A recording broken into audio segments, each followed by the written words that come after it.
Hello friends, welcome to Creative Medicine.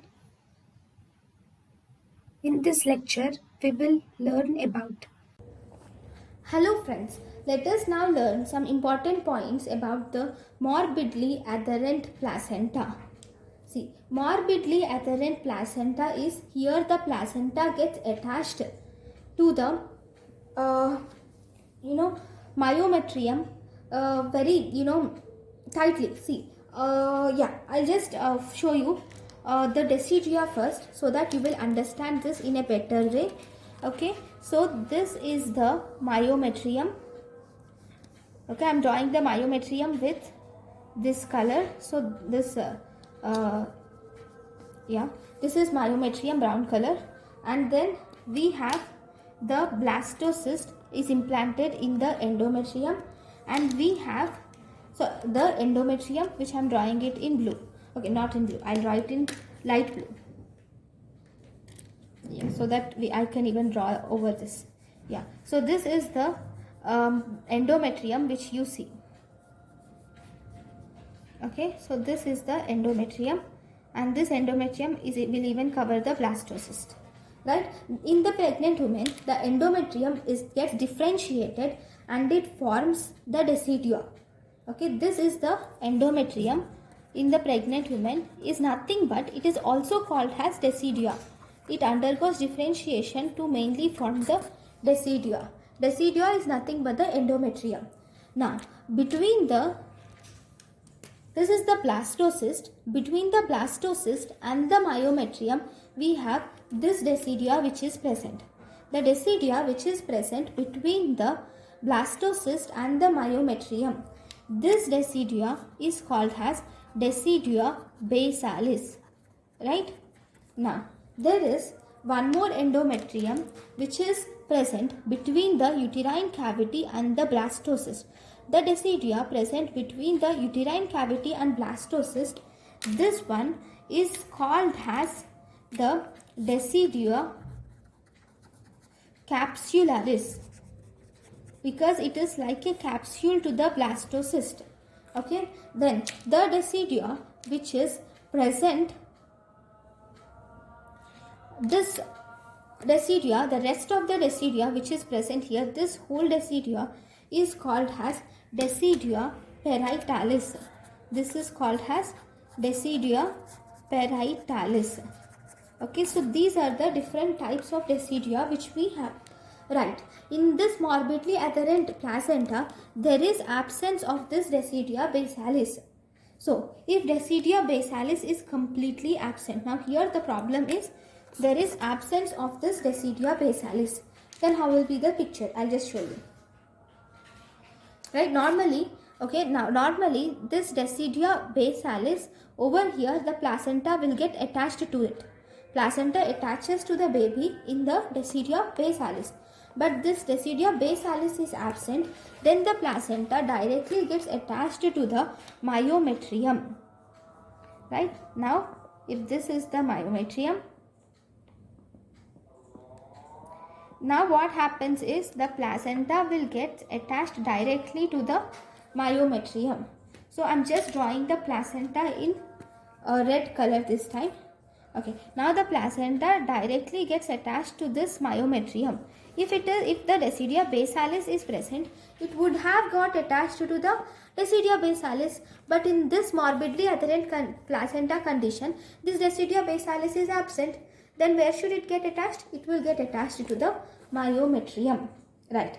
Now, based on the level of attachment, we can divide this morbidly adherent placenta into three types.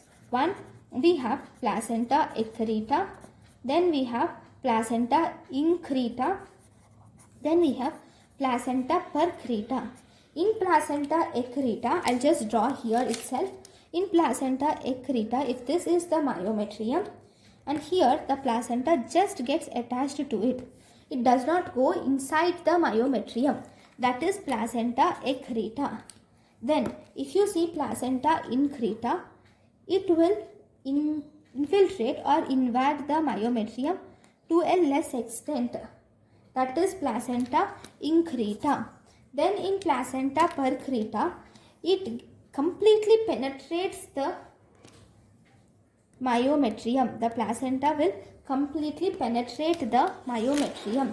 This is called as placenta percreta. So we have placenta accreta, increta and percreta. Right? Fine. Now, normally if you see during delivery, what happens is, normally I will just draw one more picture. See, if this is the myometrium, okay, this is the myometrium, and normally we will have the endometrium, that is decidia, right? Now what happens is, I'm not drawing the baby here, I'm just drawing the placenta. Yes, this placenta has attached to the endometrium. Very good.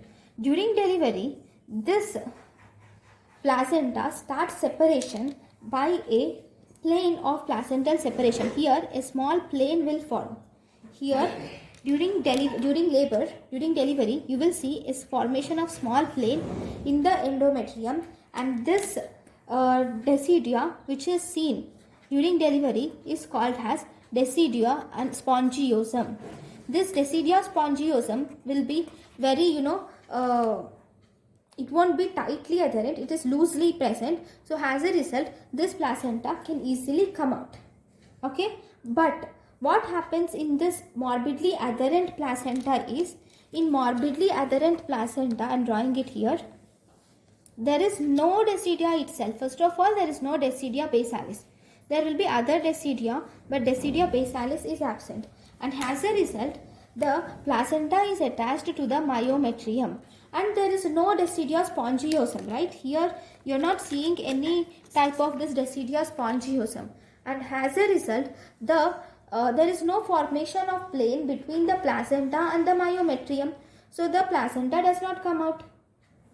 So that is the main reason for this morbidly adherent placenta. Here what main symptom is, there is no separation of placenta.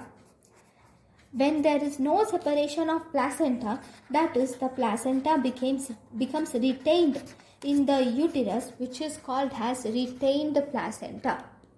Right? Now, what are the causes of this morbidly adherent placenta? Right. I have said the main problem in morbidly adherent placenta is this absence of decidia basalis. Just think that there is some surgery has happened to the uterus. The reason can be anything. It can be DNC has done, okay, where you will just scrape off a part of endometrium, or there can be some C-section, okay, where you will for the baby, where you will cut the uterus in all the layers. Okay, here you will cut like this. Okay, in order to reach the uterus, you will have to cut here. You will give an incision outside. So all the layers have been incised. So obviously endometrium is damaged in one way or the other. There are endometrial scars, and there is Asherman syndrome, where there is endometrial fibrosis occurs in Asherman syndrome, or if there is placenta previa, okay, or if there is elderly age, or multiparity. Because multiparity, there is lots of implantations have happened on the placenta. So all these can result in morbidly adherent placenta, like DNC, C-section, Asherman syndrome, placenta previa, elderly women, and multiparity. In all these conditions, we can see the appearance of morbidly adherent placenta. Okay, now how are you going to diagnose it? See, you're not going to diagnose this in the delivery table. You will have to diagnose it prior. It is diagnosed with the help of transvaginal ultrasonography. In the transvaginal ultrasonography, there will not be retroplacental translucent zones is absent. The retroplacental translucent zone is absent, and there you will see large placental lakes are seen. And one important thing is, myometrial thickness in the transvaginal ultrasonography will be less than 1 millimeter in this morbidly adherent placenta. This is how you will diagnose the morbidly adherent placenta, but you cannot confirm it. For confirmation, the investigation of choice is MRI. MRI is the investigation of choice for morbidly adherent placenta. Right. Now you have diagnosed the morbidly adherent placenta. Then whenever you have diagnosed the morbidly adherent placenta, you will have to treat it with elective cesarean section. Okay, you should do an elective lower segment cesarean section should be done to the woman. Then the treatment can depend upon the type of placenta. See, if it is, I'll write it here, I'll draw the chart.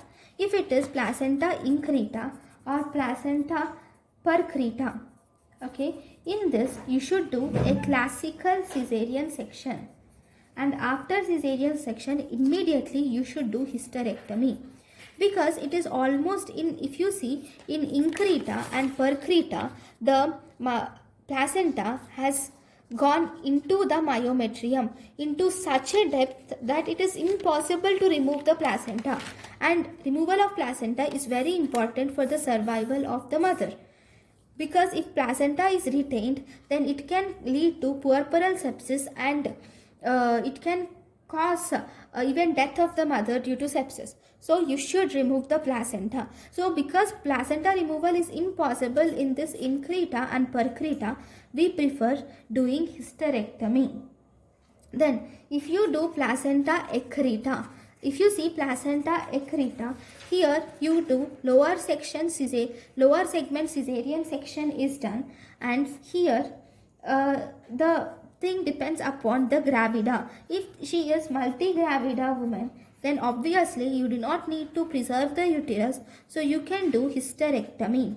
Then if the mother is a primigravida and then the placenta is removed, how much we can remove, we will try to remove the placenta, okay, and the rest of the placenta which is left, that is left inside itself. And then you will start the mother on antibiotic coverage to prevent the puerperal sepsis, and you can do USG guided placenta follow-up should always be done for those patients with placenta accreta, right? So this is about the morbidly adherent placenta. Thank you guys for watching my lecture. Thank you. Thank you, and thank you for watching.